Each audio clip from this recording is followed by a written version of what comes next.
que parece un viernes porque mañana es feriado. Ahí estoy sacando el programa.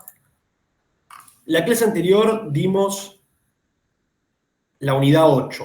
Hablamos de el poder de policía, dijimos que era la capacidad para restringir o limitar los derechos constitucionales, que esta restricción en realidad se da por la ley a través del principio de legalidad y el principio de razonabilidad. Esto lo fuimos repasando en la clase anterior y también la anterior a la anterior.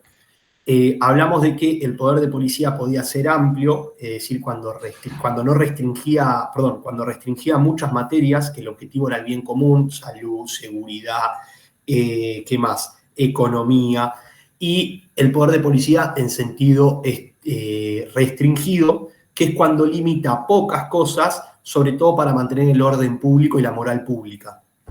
Hablamos que el poder de policía va a depender sobre todo de la ideología de la Constitución y que en Argentina al principio se tomó una posición de poder de policía restringida. Hablamos de un par de fallos de la Corte de finales del siglo XIX, Plaza de Toros, Hileret, Saladaristas Podestá, que tenían por objeto proteger el orden público y la moral pública. Pero que a partir del fallo Ercolano, que es ya a principios del siglo XX, durante el gobierno de Irigoyen, el Estado argentino ya comienza a regular más cosas, que se mete en materia económica porque no había ley de alquileres y la Corte determina que tiene que haber cierta regulación en cuanto a los contratos de alquileres entre particulares para proteger al inquilino frente a la situación económica.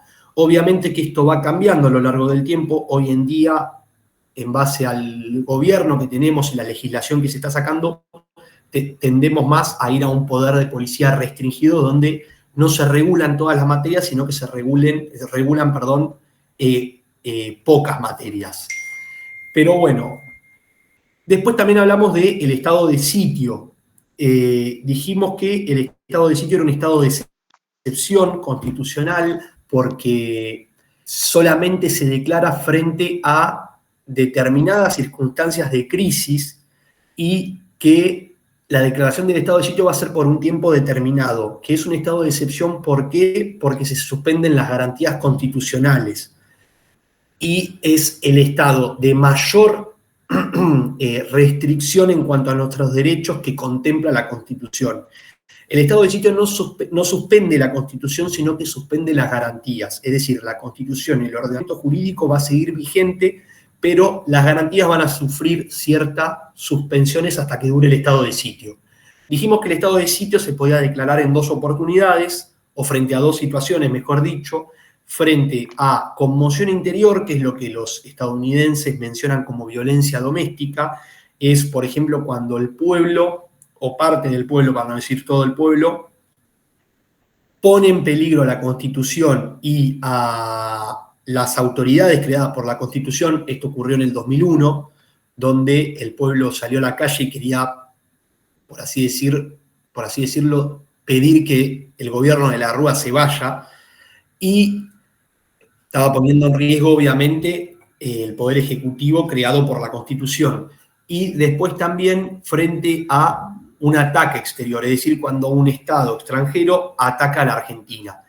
Y el poder competente para dictar el estado de sitio es el Congreso de la Nación. Pero se contemplan dos situaciones. Frente a la conmoción interior va a actuar el Congreso con las dos cámaras. Si el Congreso se encuentra en receso, lo va a dictar el Poder Ejecutivo e inmediatamente va a llamar al Congreso a sesiones extraordinarias para que decida sobre la declaración del estado de sitio. Si es sobre un ataque exterior, o sea, un país nos ataca, va a ser un proceso más rápido. ¿Cómo va a ser? Lo va a declarar el Poder Ejecutivo con acuerdo del Senado, es decir, que no va a intervenir el Congreso, sino que va a intervenir una sola Cámara. No sé si quedó alguna duda de la clase anterior. Lo importante es que durante el estado de sitio se suspenden las garantías constitucionales. Esto hay que tenerlo en cuenta porque ahora vamos a dar la bolilla de garantías constitucionales. ¿Alguna duda respecto de esto? ¿Ninguna duda? Bueno, entonces vamos a arrancar con hoy vamos a dar la unidad 9 y la unidad 10, que son las garantías constitucionales. No sé si recuerdan que hace como 2 clases ya dimos la unidad de declaraciones, derechos y garantías, y dijimos que las garantías eran instrumentos que nos sirven para hacer efectivos nuestros derechos constitucionales. Y hablamos de una clasificación. Garantía en sentido amplísimo, que nos referimos a la Constitución en general y a todo el ordenamiento jurídico. Después hablamos de garantía en sentido estricto, que nos referíamos a las garantías que menciona el artículo 17, 18 y 19 de la Constitución. Y por último, a las garantías en sentido estrictísimo o en sentido procesal, que nos referimos a las acciones que menciona el artículo 43 de la Constitución, que son el habeas corpus, el habeas data y el amparo. Hoy vamos a dar la unidad 9, que habla sobre las garantías en sentido estricto, es decir, las que menciona el artículo 17, 18 y 19, y también vamos a hablar de las garantías en sentido estrictísimo procesal, que son el habeas corpus, el amparo y el habeas data. Vamos a arrancar primero por la unidad 9, que nos va a decir las garantías constitucionales, el juez natural y retroactividad constitucional, concepto, alcance, ley más benigna, el debido proceso y demás. Primero vamos a hablar de lo que es el debido proceso. Siempre, cuando una persona va a ser juzgada, va a ser en el marco de un proceso judicial. Vamos a definir lo que es un proceso judicial. Un proceso judicial puede ser definido como un conjunto de actos judiciales que están concatenados, que se caracterizan por ser progresivos y tienen por objeto arribar a una decisión judicial, es decir, una sentencia. Vamos a ir desentrañando esta definición para que se entienda. Dijimos que un proceso judicial es un conjunto de actos concatenados. ¿Qué quiere decir actos concatenados? Actos que tienen relación los unos con los otros, es decir, una cadena de actos, que se caracterizan por ser progresivos. Quiere decir que el proceso judicial siempre va para adelante, nunca va para atrás. El proceso judicial tiene etapas. Por ejemplo, está la demanda, que inicia el proceso, está la contestación de la demanda, después la causa, por ejemplo, se abre a prueba, se llama a los testigos para que presten la declaración, se le hace pregunta a los testigos, se llama a los peritos para que periten lo que pasó, se analiza la prueba documental y, por último, la sentencia, que es la decisión judicial. ¿Qué quiere decir progresivo? Que el proceso siempre va para adelante, no se puede retrotraer. Es decir, si nosotros estamos en la etapa de la sentencia, no podemos pedirle al juez que tenemos que ampliar la demanda, porque ese plazo para ampliar la demanda o para contestar la demanda, que es la primera etapa del proceso, ya pasó. Los plazos son perentorios, que quiere decir que hay un plazo para cumplir con determinados actos. Si en ese plazo no cumplimos esos actos, el proceso sigue. Entonces, el proceso, vamos repasando, es un conjunto de actos concatenados, encadenados, relacionados los unos con los otros, que tiene la característica de ser progresivo, es decir, siempre va para adelante, y tiene por objeto llegar a una decisión judicial, es decir, a una sentencia que ponga fin al conflicto. ¿Qué es el debido proceso? Ahora sabemos lo que es el proceso. El debido proceso es el proceso con el cumplimiento de todas las garantías constitucionales. Es decir, para que un proceso sea correcto, se tienen que cumplir con todas las garantías que menciona la Constitución. Que la persona tenga una defensa, que tenga derecho a ser escuchado, que pueda ejercer su defensa, que tenga un abogado, que si no puede pagar un abogado, que el Estado le dé un abogado para que pueda ser correctamente defendido. Entonces vamos a desentrañar primero voy a buscar la Constitución, las garantías que nos pide la unidad 9. Vamos a ir al artículo 17 en primer lugar, perdón, 18. Dice, ningún habitante de la nación puede ser penado sin juicio previo. O sea, hasta acá sabemos que cuando alguien se va a ser condenado o va a ser penado, primero tiene que ser juzgado. Tiene que ser juzgado a través de un proceso judicial. El Poder Judicial es el que impone las condenas. No lo puede hacer el presidente, tampoco lo puede hacer el Poder Legislativo. y siempre a través de un proceso donde se demuestre la culpabilidad de la persona. Nos va a decir, ningún habitante de la nación puede ser penado sin juicio previo fundado en ley al hecho anterior del proceso. ¿Qué quiere decir fundado en ley al hecho anterior del proceso? Tiene que ver con la irretroactividad de la ley.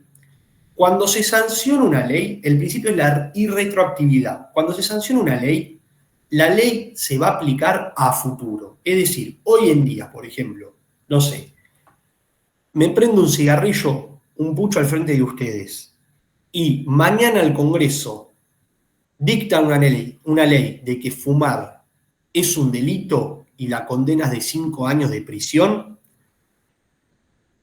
no me van a poder penar. ¿Por qué? Porque la ley se aplica a casos futuros, es decir, desde la sanción de la ley en adelante. Aquellos que cometieron ese acto cuando no estaba legislado, no era un delito. ¿Eso por qué? Porque dice nadie puede ser obligado, porque la Constitución en el artículo 19 nos dice que nadie puede ser obligado a hacer lo que la ley no manda, ni privado de lo que ella no prohíbe. Hoy en día fumar no está prohibido, no es un delito, está prohibido en algunos sectores, en algunos lugares, entonces no me pueden condenar por fumar. Si mañana saca una ley el Congreso, va a ser a futuro. O sea, si la clase que viene me prende un cigarrillo, ahí sí ya me pueden hacer un juicio y condenar. Pero ¿qué pasa? El principio de la irretroactividad de la ley tiene 2 excepciones, sobre todo en materia penal. Tiene la excepción de la retroactividad de la ley, es decir, que la ley se va a aplicar para atrás, y de la ultraactividad de la ley, que la ley se va a aplicar para adelante. ¿Qué pasa con esto? Les voy a dar un ejemplo. Si a mí me condenan por un delito, supongamos que hoy el homicidio está tipificado como pena de 8 a 25 años, yo cometo un homicidio, me penan 20 años, que es la máxima, y mañana, supongamos, me condenan a 25 años, y el año que viene aparece una ley que dice que el homicidio es de 2 años de prisión, me la van a aplicar esa ley. ¿Por qué? Porque es más beneficiosa. Y ahí opera la retroactividad. ¿Por qué? Porque se dictó una ley y se aplica a casos anteriores al dictado de la ley. Como por ejemplo... La más benigna sería, ¿no, profe? El mío, exactamente, es la más benigna. ¿Esto por qué ocurre? Porque como dice Johnny, que hay un principio, una garantía en el derecho penal que siempre se va a aplicar la ley más benigna. Es decir, la ley que favorezca al imputado, al procesado, a la persona que está siendo juzgada. Entonces, a pesar de que la ley se dictó después de que me hayan juzgado, igualmente, si esa ley es más benigna, se me va a aplicar a mí. Ahora, si esa ley determina que el homicidio es de 25 a 50 años, y a mí se me aplicó la de 8 a 25 años, no se me va a aplicar. ¿Por qué no se me va a aplicar?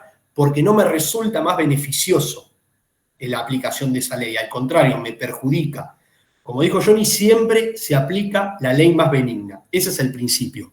Por eso, la irretroactividad de la ley en materia penal cae. ¿Se entendió? Sí, profe.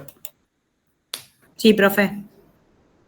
Bueno, vamos a seguir viendo las demás garantías que dice el programa. Después, el artículo 17 sigue.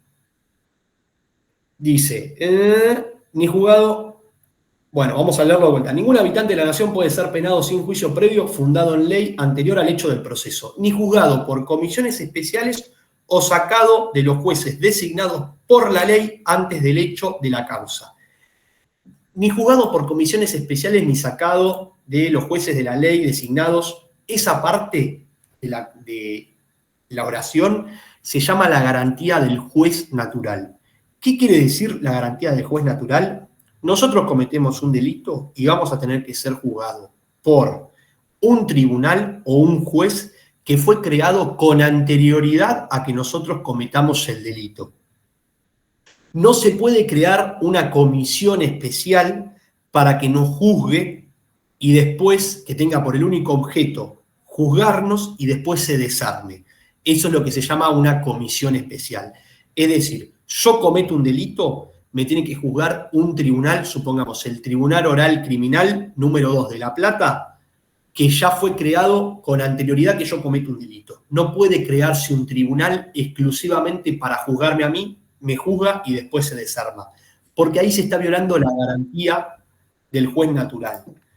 Me puede juzgar ese tribunal que se creó o a favor o en contra. Pero ¿qué pasa con esto? Se pierde la imparcialidad judicial. El juez es un tercero imparcial. Acuérdense que va a decidir sobre la causa. Entonces, crear una comisión especial ya está dañando la imparcialidad del juzgador, en este caso del juez. Vamos a seguir leyendo el programa y la Constitución. ¿Se entendió lo del juez natural?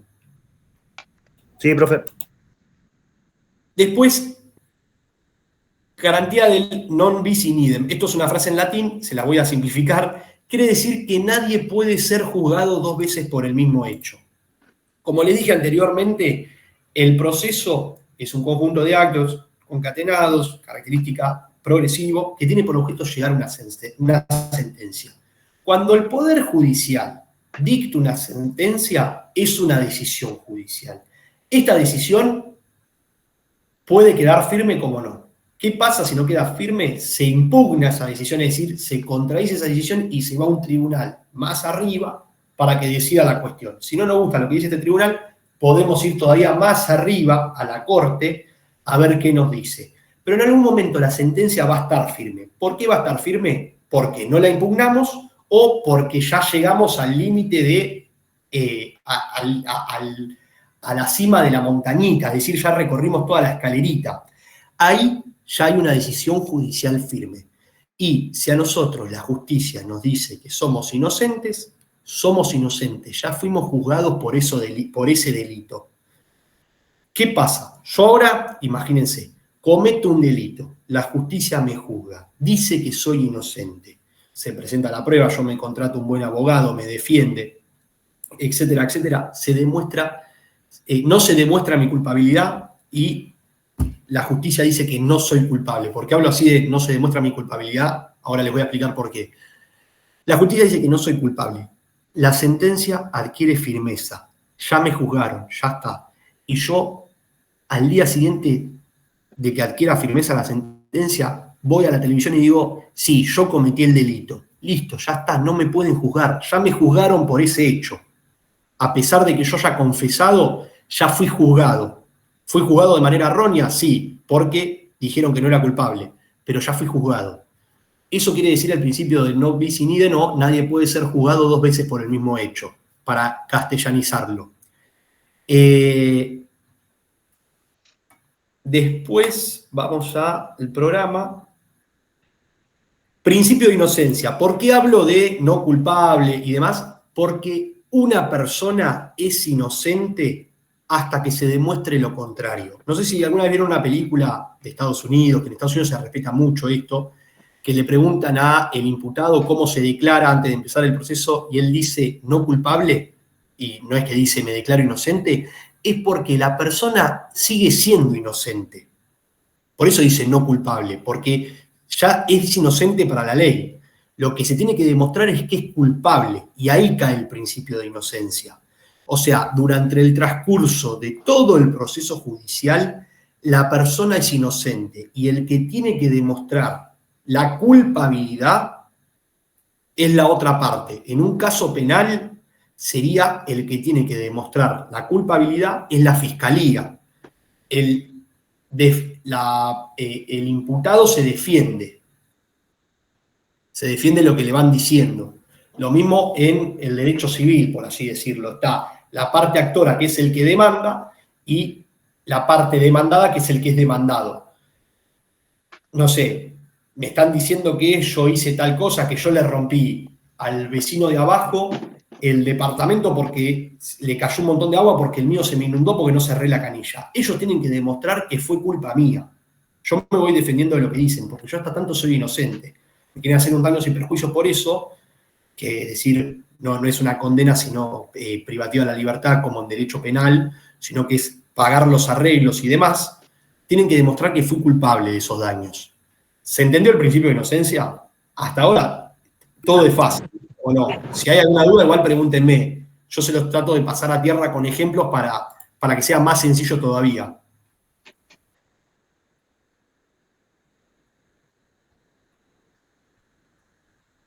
Después, bueno, dice, inviolabilidad de la defensa en juicio es que cualquier persona tiene que tener la opción de ser, tiene que tener el derecho de ser defendido, tanto tiene que tener un abogado presente, un abogado que si no puede pagar un abogado, el Estado le va a dar un abogado, que son los defensores públicos, y también se le tiene que dar la oportunidad de ser oído, es decir, de que conteste las acusaciones que le están haciendo. Y por último, una garantía más, para terminar ya con esta unidad, nos dice que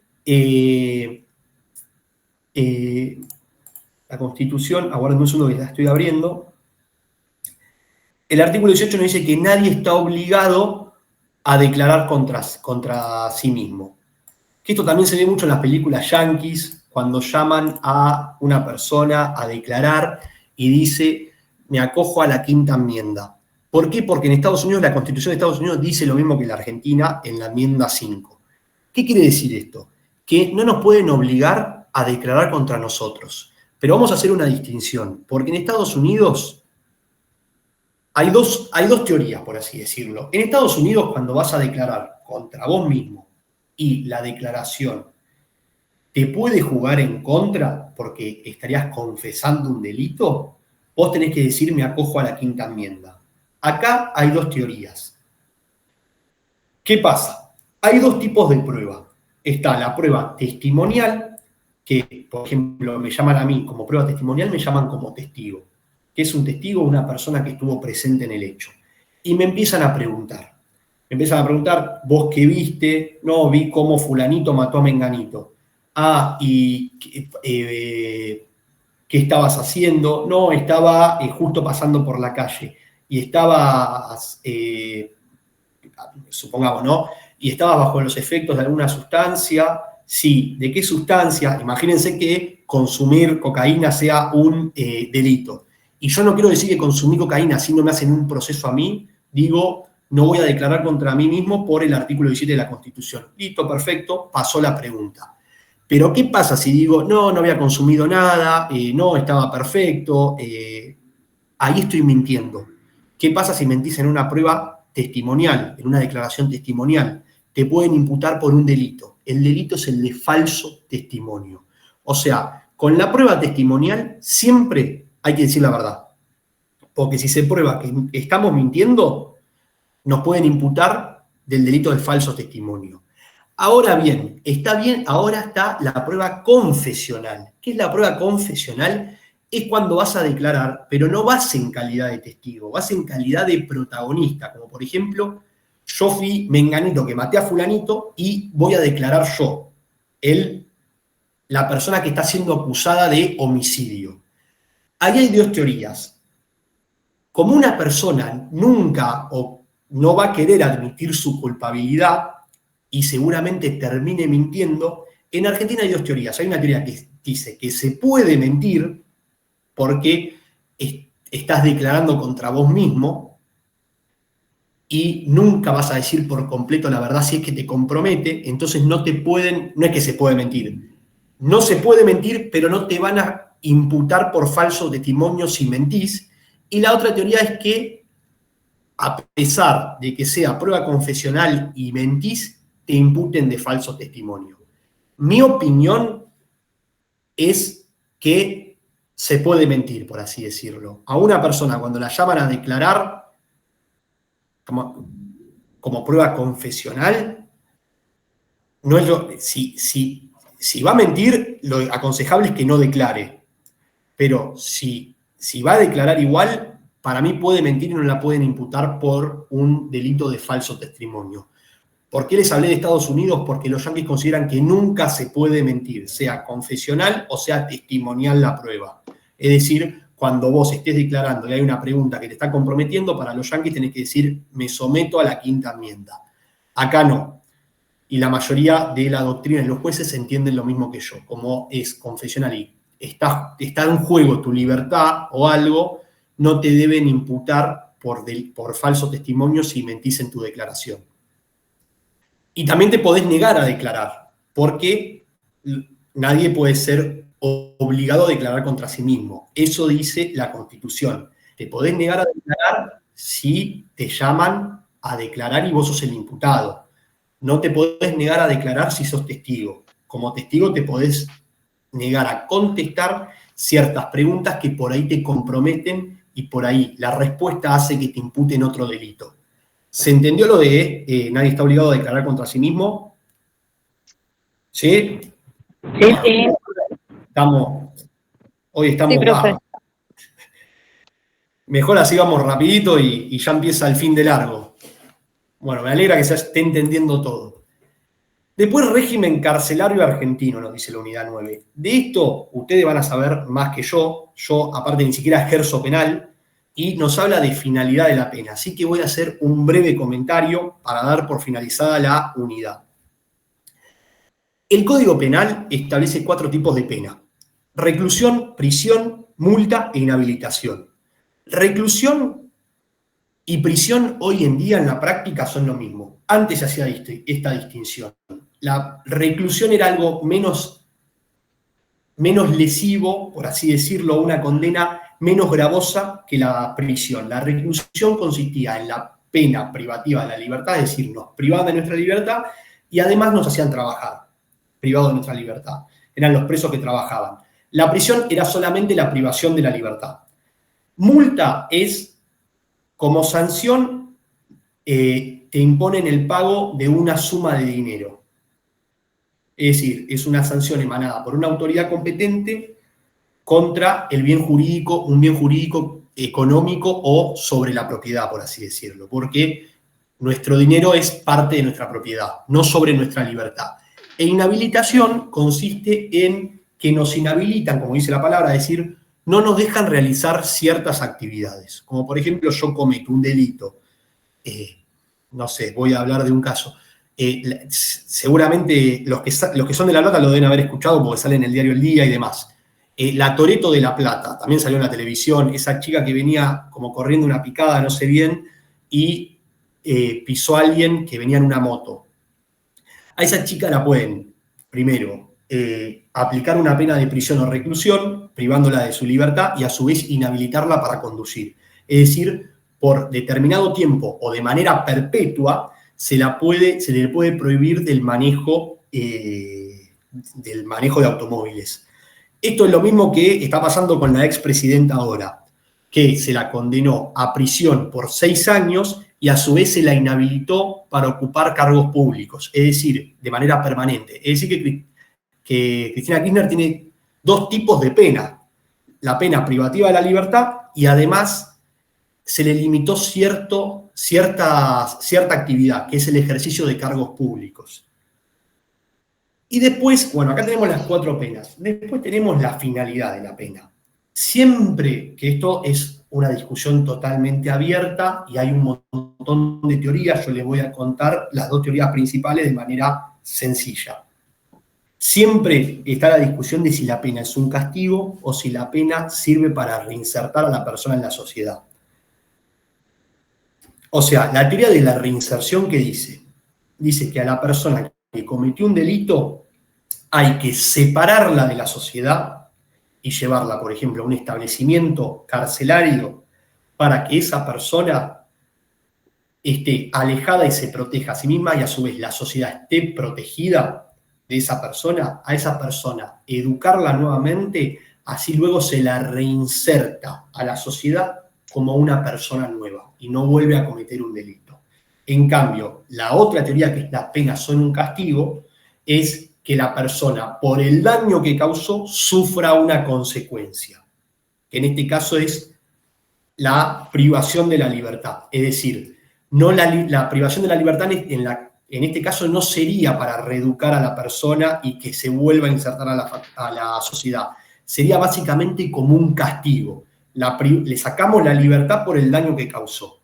Argentina, ¿qué teoría tiene? Después nosotros podemos discutir, podemos decir, che, está mal esta teoría, es mejor tener la otra. Hay que discutir, hay que ver. Argentina tiene 2 teorías principales. Una teoría que es la teoría de la castigar a los delincuentes. Argentina tiene la actividad de que la pena sirve para reinsertar a la persona en la sociedad, que no es un castigo. ¿Y esto por qué lo digo? Porque lo dice la Constitución. Si nosotros queremos cambiar la teoría de la pena en Argentina, ¿qué tenemos que hacer? Tenemos que cambiar la Constitución. Mientras esta Constitución siga vigente, la pena nunca va a ser un castigo en Argentina. Y esto lo dice el artículo 18, cuando dice: las cárceles de la nación serán sanas y limpias, para seguridad y no para castigo de los reos detenidos en ellas. ¿Alguna duda respecto de la teoría de la pena y régimen carcelario? Se los hice muy corto. Yo no ejerzo penal y tampoco sé tanto de régimen carcelario. Por eso le digo, ustedes deben saber muchísimo más que yo.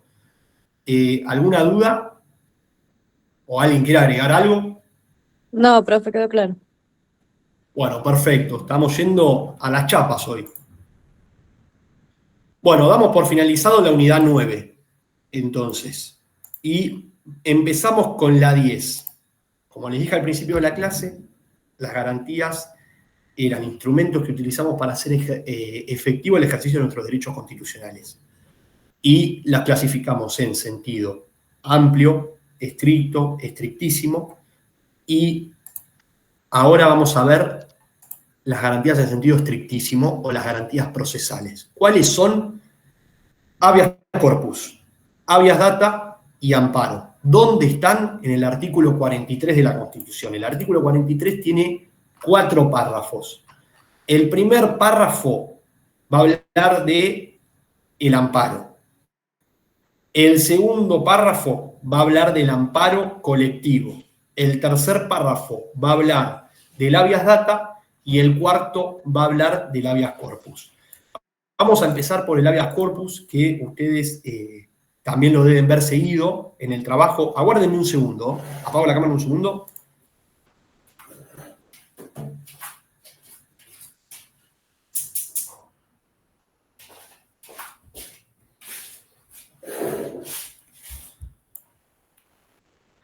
Voy a cerrar la ventana porque estaba con frío ya. Bueno, vamos a empezar por el habeas corpus.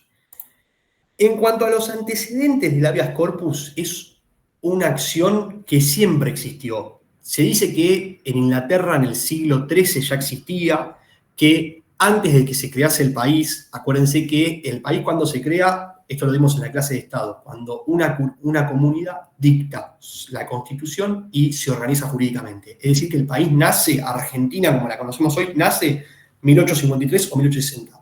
Antes del país, de la creación de Argentina, también se hablaba, cuando ya había pasado 1810, que habíamos tenido el primer gobierno patrio. Dicen que la Asamblea del año 13 también hablaba del habeas corpus, de legislarlo. Después de la declaración de la independencia en 1816 también. Y el habeas corpus empezó a legislar. Hubo leyes de habeas corpus y demás. ¿Por qué les explico esto? Porque ahora lo vamos a comparar con el amparo. ¿Y qué es el habeas corpus?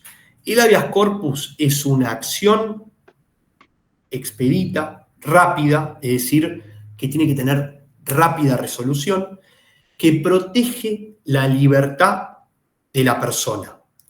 Es lo único que protege la libertad física o la libertad ambulatoria o de locomoción, es decir, poder andar por la calle, caminar. La desaparición forzada de personas, esto se agregó después de la dictadura militar. Una desaparición forzada de personas es cuando una persona no se encuentra a su paradero, es decir, desaparece, no se sabe dónde está, y la desaparición ocurrió en el marco de una actuación de una fuerza del Estado, policía, gendarmería, ejército, y frente a las condiciones de agravamiento de la detención. En esos 4 hechos procede el habeas corpus. ¿Por qué les hice el entre de siempre se habló del habeas corpus y demás? Porque el habeas corpus ahora es una garantía constitucional. ¿Por qué es una garantía constitucional? Porque está en la Constitución. ¿Cuándo se agregó a la Constitución? Se agregó después de la reforma del 94. Es decir, que tiene jerarquía constitucional a partir de 1994 el habeas corpus en Argentina. Y También se le llama acción popular. ¿Por qué? Porque el habeas corpus no tiene ninguna formalidad para ser interpuesto, puede ser interpuesto por la persona que está sufriendo amenaza o lesiona su libertad, que es lo que protege, o por cualquier persona. Cuando la Constitución dice cualquier persona, no, tenemos que entender que es cualquier persona. Por ejemplo, yo me entero que alguien está detenido de manera ilegítima, puedo interponer un habeas corpus por él. Una persona que no es abogada también debería interponer un habeas corpus por él. Y no tiene ninguna formalidad, lo puedo escribir a mano, digamos, con lapicera. Y el juez debería resolver esto en las primeras 24 horas. Por eso se habla de que es una acción rápida. ¿Qué más les puedo decir? El artículo, ahora lo vamos a leer, también dice que el habeas corpus va a estar vigente durante la declaración del estado de sitio. Le voy a leer el último párrafo es: cuando el derecho lesionado, restringido, alterado o amenazado fuera la libertad física o en caso de agravamiento ilegítimo en la forma o condiciones de detención o en el caso de desaparición forzada de personas, la acción de habeas corpus podrá ser interpuesta por el afectado o por cualquiera en su favor y el juez resolverá de inmediato, aún durante la vigencia del estado de sitio.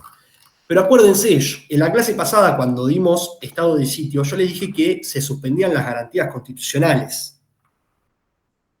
¿Se acuerdan? Entonces, vamos al artículo 23, que es estado de sitio. En caso de conmoción interior o de ataque exterior que pongan en peligro el ejercicio de esta Constitución y las autoridades creadas por ella, se declarará en estado de sitio la provincia o el territorio donde exista la perturbación del orden, quedando suspensas allí las garantías constitucionales. Entonces parecería que hay una contradicción, porque si el estado de sitio dice que se suspenden las garantías constitucionales y el habeas corpus es una garantía constitucional y el artículo 43 dice que no se suspenden, ¿qué pasa acá? ¿Qué pasa? Se restringe el habeas corpus. Ahí estoy viendo lo que dice Pablo, que una vez te quisieron rechazar un habeas corpus realizado por computadora. Es que en realidad no tiene ninguna formalidad el habeas corpus. Vos tenés que, obviamente, fundarlo, porque no podés poner habeas corpus, solicito la detención de fulanito. Tenés que fundarlo, pero no tiene ninguna formalidad. Lo podés hacer hasta con lapicera. Yo no ejerzo penal, nunca presenté un habeas corpus, pero les cuento lo que dice la ley. Lo que pasa en la práctica y el juez que te toque ya es otra cosa. Pero bueno, volviendo al tema. ¿Cómo es el tema entonces del estado de sitio con el habeas corpus? El habeas corpus durante el estado de sitio se va a restringir, pero no se va a suspender por completo. ¿Qué pasa acá? Dijimos que durante el estado de sitio el presidente puede detener a las personas, pero no puede aplicar penas. ¿Por qué no puede aplicar penas? Porque las penas le corresponde aplicarla al Poder Judicial. Si el Poder Ejecutivo aplica penas, ya estaría excediendo su poder y estaría usurpando el poder de otro poder del Estado. Cuando una persona es detenida en el estado de sitio, puede pedir que tiene el derecho de opción. El derecho de opción es, esto lo dice el artículo 23, puede pedir que lo saquen del país. Por ejemplo, a mí me detienen durante el estado de sitio, el presidente, el Poder Ejecutivo, mejor dicho, me detiene, me puede mover de un punto del otro del país o me puede dar la opción de salir. Yo digo, mira, quiero irme a Uruguay, listo, me dejan en Uruguay. Ahora, ¿cuándo procede el estado de sitio? El estado de sitio procede cuando la detención es totalmente ilegítima. ¿Y cómo sabemos si es totalmente ilegítimo o no? Si hay estado de sitio. O sea, en estado de sitio la detención ya es distinta porque te detiene el Poder Ejecutivo. Y el tema es el siguiente. Para que proceda el habeas corpus durante el estado de sitio, se tiene que demostrar que no hay ningún nexo causal entre la detención de la persona y las causas que motivaron a la declaración del estado de sitio. Demostrado esto, la persona está ilegítimamente detenida y se tiene que liberarla. Supongamos, un ejemplo. Yo soy de acá de La Plata, como les dije, en Plaza San Martín, que está Casa de Gobierno y la legislatura, un grupo bastante numeroso de personas quieren voltear al gobierno, empiezan a hacer un piquete, están poniendo en riesgo el régimen constitucional y a su vez las autoridades creadas por la Constitución, en este caso los legisladores provinciales y al gobernador. Y esto queda en 7:51. Y el Congreso declara el estado de sitio y dice que se tiene que proceder a la detención de Fulalito, Menganito y Miguel Berri, porque son los líderes de este grupo revolucionario que quiere poner en riesgo el régimen constitucional. Listo, se declara estado de sitio, se detiene a Fulanito, Menganito, y yo voy caminando a 10 cuadras del problema, a 10 cuadras del quilombo, por así decirlo, estoy caminando por 7:41, la policía pasa y me dice, ¿cómo te llamas, flaco? Miguel Berri, a ver, mostrame tu documento. Y me detienen. Ahora, la detención tenía que ir contra Miguel Berri, DNI 9.555.555. Y mi DNI empieza con 39. O sea, era otro Miguel Berri. ¿Se entiende? Ahí pueden interponer un habeas corpus en mi favor, o yo puedo interponer un habeas corpus en mi favor, porque no hay ninguna relación entre la declaración del estado de sitio y la detención. No hay nexo causal. Yo estaba caminando en 7:40 porque salía de la peluquería. ¿Se entendió esto de cuándo opera el habeas corpus durante el estado de sitio? Sí, profe. Perfecto. Y ahora, a modo académico, vamos a decir que hay distintos tipos de habeas corpus. Está el habeas corpus clásico, que es cuando opera y se interpone frente a la detención ilegítima de una persona. Una persona es detenida ilegítimamente. ¿Por qué? Porque no es detenida por una autoridad competente. No sé, yo estoy en la calle y me detiene una persona de ARBA. ARBA no tiene autoridad para detener a otra persona. Entonces, ahí se puede interponer un habeas corpus. Estoy detenido ilegítimamente. Después, el habeas corpus preventivo. ¿Cómo es el habeas corpus preventivo? Es cuando mi libertad está sufriendo amenazas y demás. Yo estoy caminando por la calle y me siguen policías. Bueno, al día siguiente me despierto, tengo en la puerta de mi casa policía, voy, me sigue el patrullero, yo ya estoy en un punto viendo amenazada mi libertad. Entonces, interpongo un habeas corpus para que cesen las amenazas de mi libertad, hacia mi libertad.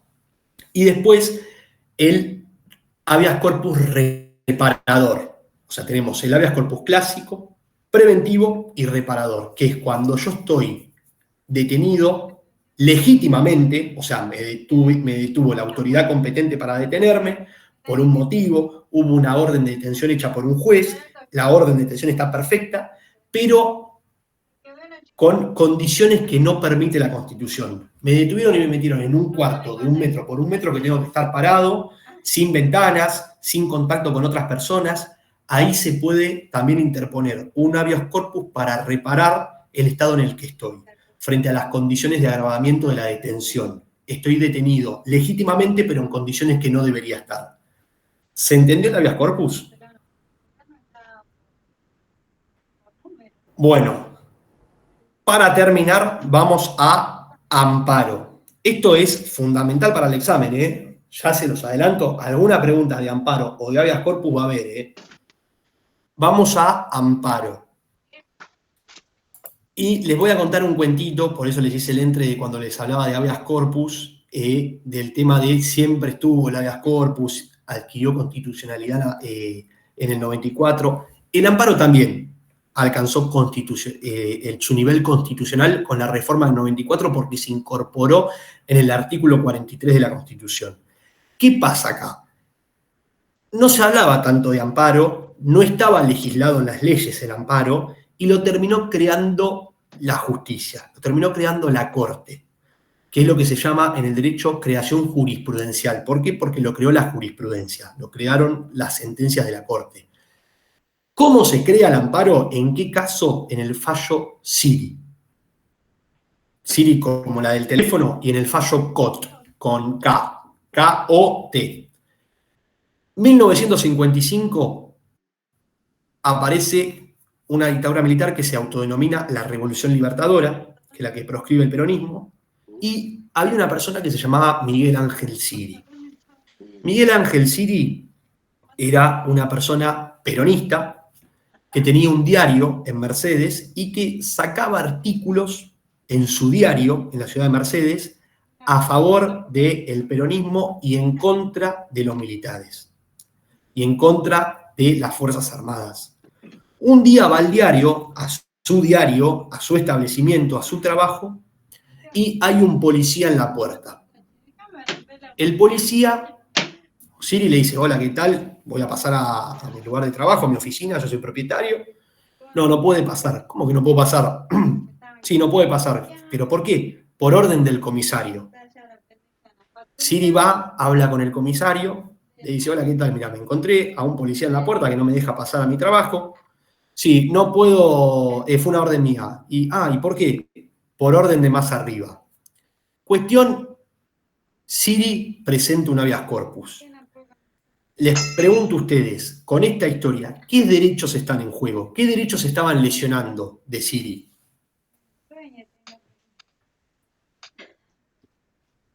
El derecho a la propiedad de su lugar de trabajo. Claro, como dice Damián, se le estaban dañando muchos derechos. Como dijo Damián, el derecho a la propiedad, el derecho a trabajar también. ¿Y la libertad? Libertad de expresión. Libertad de expresión. La libertad de expresión y la libertad física, porque él presenta un amparo. Acuérdense, perdón, él presenta un habeas corpus. Acuérdense de lo que protege el habeas corpus. La libertad física estaba amenazada o lesionada si él podía hacer la vida que quería. Salvo entrar a su diario, que hay una violación al derecho a la propiedad, expresarse libremente en la prensa, que hay una lesión al derecho de libertad de expresión, tampoco podía trabajar. Era el grupo preventivo también. Se ¿Cómo? sentía seguido, perseguido, digamos. Fue un poco preventivo. Sí, pero él podía hacer lo que quería, salvo entrar a su diario. O sea, era libre. Libertad física, no tenía lesión. ¿Se entiende? Entonces, ¿qué le dice la justicia? La justicia le dice, mirá, Ángel Siri, no, esto no es un habeas corpus, porque tu libertad no está en juego. No estás detenido ilegítimamente, no estás en condiciones graves de detención, a pesar de que la detención sea legítima, nadie te está siguiendo, no hay una desaparición forzada, o sea, vos podés hacer la vida que querés, salvo entrar al diario. Así que esto no va por habeas corpus, le dice la justicia. Siri apela, Cámara le dice lo mismo, apela, llega a la Corte. La Corte, ¿qué va a decir? Va a crear el amparo. ¿Y cuándo procede el amparo? Procede contra cualquier amenaza. El amparo procede contra cualquier lesión, amenaza. Para que se lo voy a leer así, no invento palabras. Procede cuando de forma actual o inminente se lesione, restrinja, altere o amenace con arbitrariedad o ilegalidad manifiesta derechos y garantías reconocidas por esta Constitución, un tratado o una ley.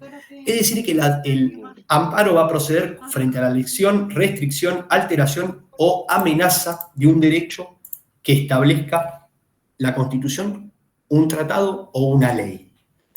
¿Qué pasa? Si nosotros leemos el artículo, nos va a decir que el amparo es una acción expedita y rápida, es decir, igual que el habeas corpus tiene que resolverse rápido, siempre que no exista otro medio judicial más idóneo. ¿Qué quiere decir esto? Quiere decir que nosotros tenemos que presentar el amparo cuando es el único medio que nos queda, porque hay una situación de urgencia que nos está corriendo y que necesitamos que se resuelva ya. Si no, la justicia nos va a decir, vayan por un proceso más largo, pero el proceso correcto, no por el amparo. Esto no requiere rapidez. Ahora, por eso dice, cuando no exista otro medio judicial más idóneo. Si nosotros queremos defender a una persona que fue ilegítimamente detenida, ¿el amparo es el medio judicial más idóneo? Se está violando un derecho en la Constitución, que es la libertad, es la autoridad competente, todo. Es que la persona está sufriendo, todo lo que se imaginen. Ahora, ¿el amparo es el medio judicial más idóneo?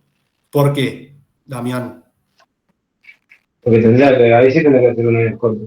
Claro, porque el medio judicial, claro, como dice Damián, porque el medio judicial más idóneo para proteger la libertad es el habeas corpus. Entonces, con el fallo Ángel Siri, la Corte termina creando el amparo, que es una acción más amplia que no opera frente a la libertad, opera frente a los demás derechos reconocidos en la Constitución, cuando no exista un medio judicial idóneo frente a actos de autoridad pública. El policía que no lo dejaba pasar a el diario era autoridad pública, el comisario también era autoridad pública. ¿Qué pasa?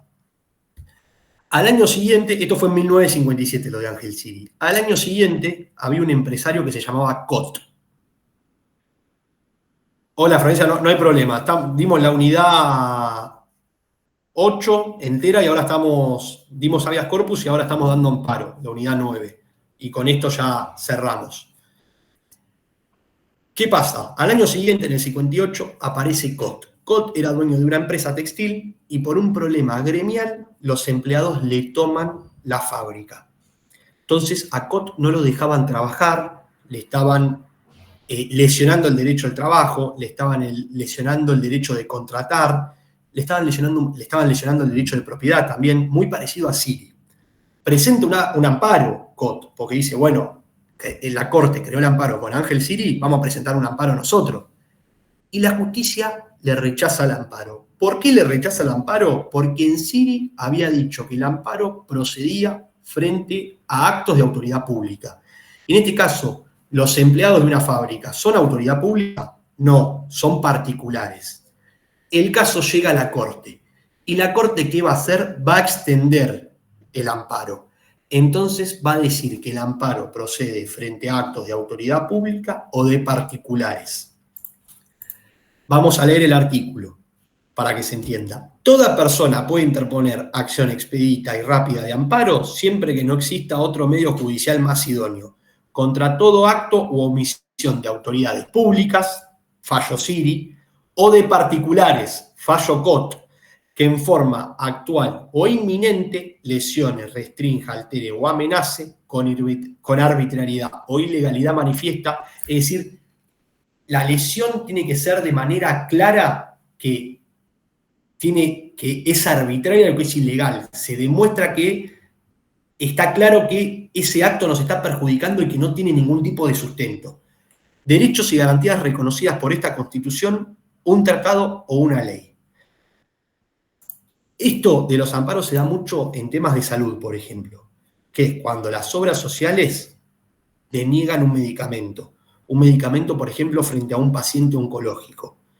Un paciente oncológico es una persona que tiene una enfermedad que puede llegar a ser terminal. Un paciente oncológico es una persona que tiene cáncer y que si no es tratada puede fallecer.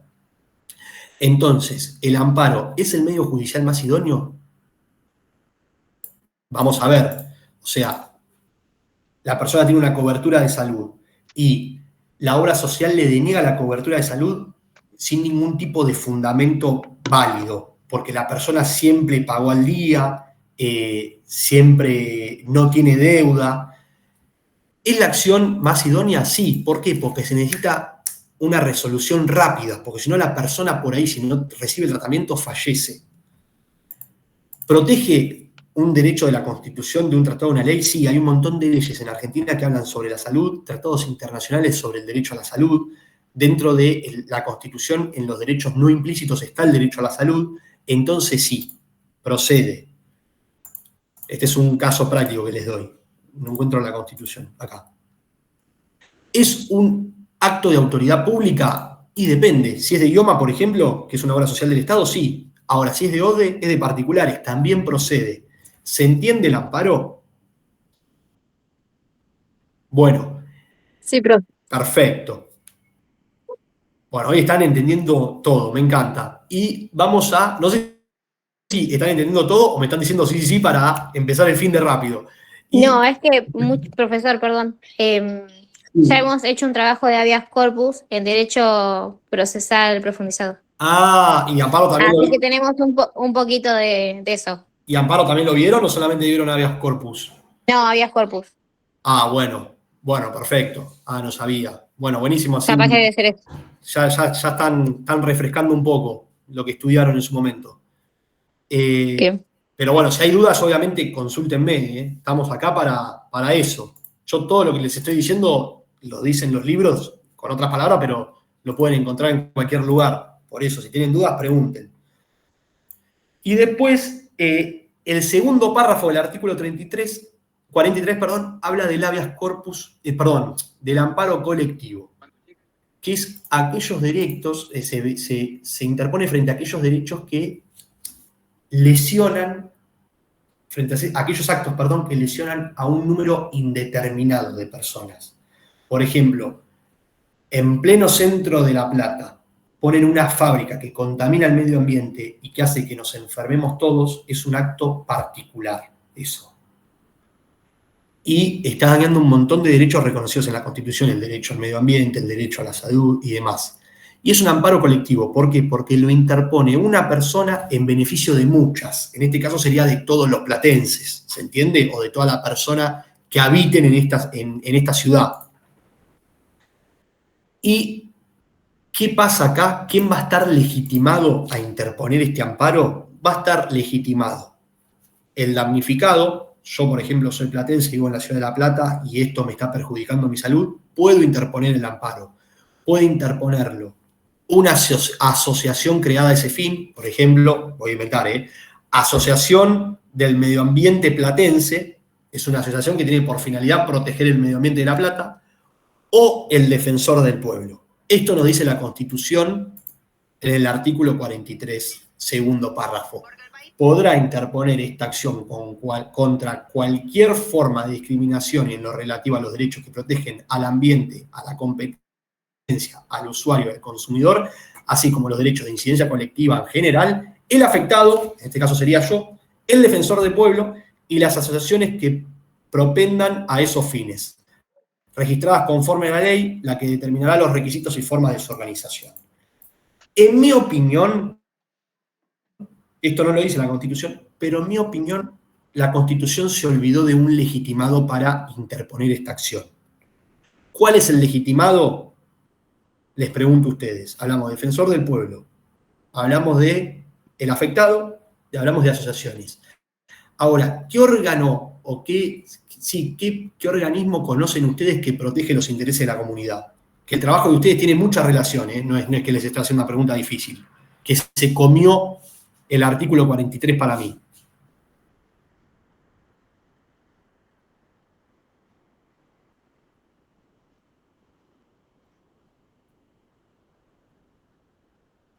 ¿Qué poder protege a la comunidad? Tenemos un problema. Podemos hacer una denuncia en la policía o podemos hacer una denuncia en otro lado. En ese otro lado que podemos hacer la denuncia tiene legitimidad procesal, es decir, legitimidad para presentarse en juicio. ¿Qué poder es? ¿O a quién vamos a ver? ¿Poder judicial? Al Poder Judicial, ¿pero a quién? Porque no vamos a ver un juez. El juez va a decidir si tenemos razón o no. ¿El Ministerio Público Fiscal? El Ministerio Público Fiscal, como dice Héctor, los fiscales. El fiscal protege los intereses de la comunidad. Por eso, para mí, el artículo 43 se olvidó de poner el Ministerio Público Fiscal. Pero yo entiendo que el Ministerio Público Fiscal, los fiscales, también podrían interponer una acción de amparo colectivo porque la Fiscalía siempre protege los intereses de la comunidad.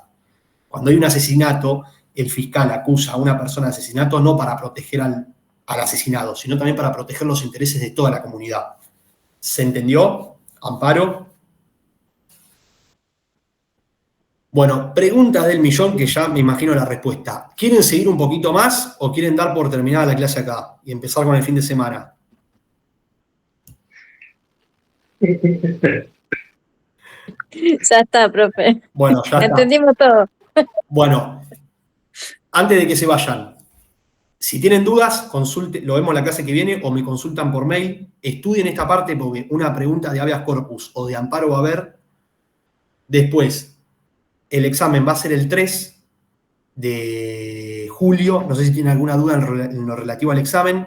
Acuérdense, yo les mando el examen por mail y ustedes me van a tener que contestar dentro del plazo que yo les fije, que seguramente el examen lo empecemos a las 6 de la tarde, que es el horario de la clase, nos conectemos, ustedes van a hacer el examen durante esas 2 horas, cualquier duda que tengan me consultan, porque vamos a estar conectados por el Zoom, Zoom, y si no, siguen en sus casas después y van a tener tiempo hasta las 9 de la mañana en entregar el examen, o sea, 9 de la mañana del día siguiente, en este caso 9 de la mañana del viernes. Respeten el horario, es lo único que les pido. Aquellos que entreguen 9:01, esto es como un proceso judicial. Perdieron el plazo, no se corrige el examen. Así que es lo único que les pido, que Miguel, respeten el plazo. ¿Cómo, Jesús, me dijiste algo? Sí, hola Miguel, disculpa, ¿va a ser múltiple choice, pregunta a desarrollar? ¿Cómo va a ser? ¿Cuántas preguntas? Mira, van a ser 5 preguntas sencillas. La clase que viene hacemos un repaso, vengan con dudas y les digo más o menos qué voy a tomar. ¿Por qué soy tan estricto con el plazo de entrega? Porque es lo único que les estoy exigiendo. El examen lo van a poder hacer con internet, con la Constitución abierta, con el libro. Yo solamente les pido 2 cosas: que lo entreguen en plazo para que tengan cierta formalidad y a su vez que no me copien y peguen del libro, o sea, que lo hagan con sus palabras y que no utilicen ChatGPT o Géminis o toda la inteligencia artificial, porque me voy a dar cuenta. Escriban con sus palabras. La idea es que me demuestren que entendieron lo que se fue dando a lo largo de las clases y que se quedaron con algo de lo que les dije a lo largo de la cursada. No va a ser jodido el examen. Son 5 preguntas a desarrollar que lo van a tener que desarrollar en 2 hojas de Word.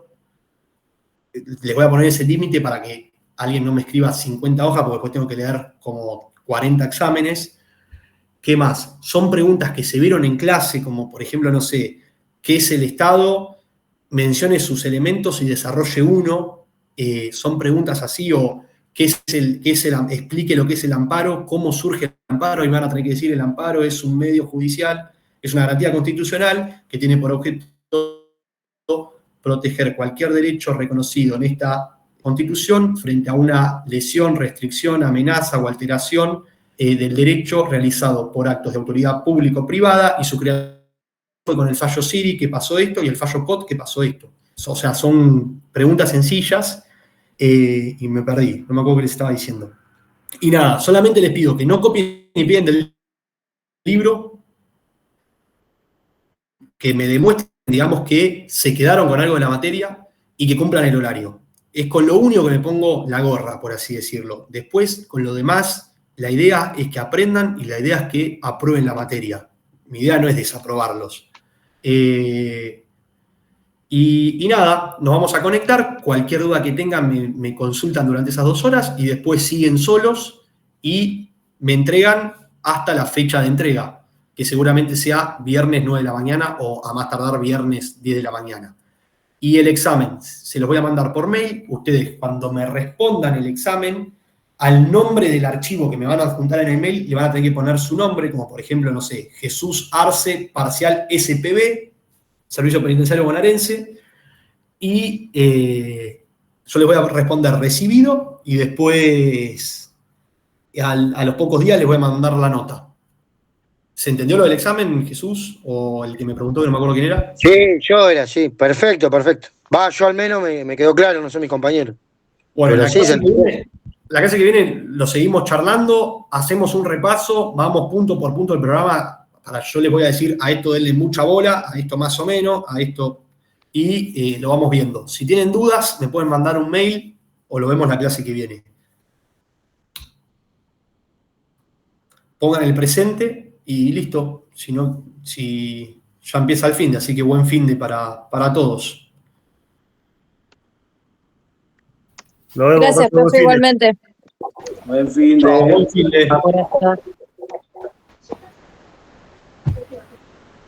Chao, profe, buen fin de. Chao, buen finde. Ahí me quedo pasando listo un rato, así que pongan presente.